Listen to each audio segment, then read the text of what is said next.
Next up, outlets and switches on exterior walls. Here is your typical outlet with an electrical box behind it that is meant to only house wiring, not insulation.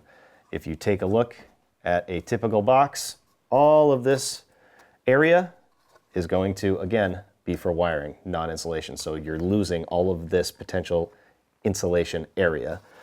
When I remodeled this room, I put in these energy saving boxes. They have foam right here, so when you do the drywall, it seals tight against here, and in the back, these places where the wires go through have foam surrounding them. I think these help a little bit, but there's still some improvement that can be made with this. And one thing you can do if you have a regular box like this where you don't have the seal, the first thing you can do, because this right here along the side of the box is never going to be completely tight. There's always going to be a gap there. So you could go around with some caulking and fill all of this in.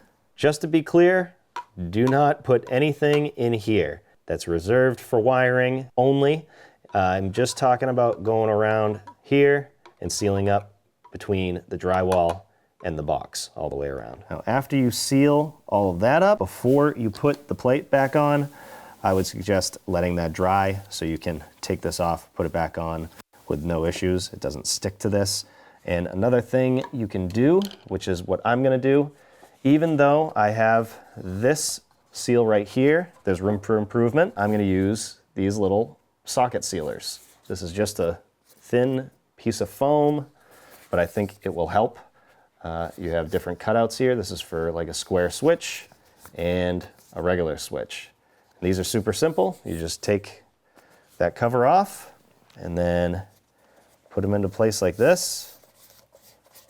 And that's gonna cover up a lot of that. Put this back on and that will seal this right up. And these are pretty inexpensive and I think a pretty easy way to add some energy savings to your house.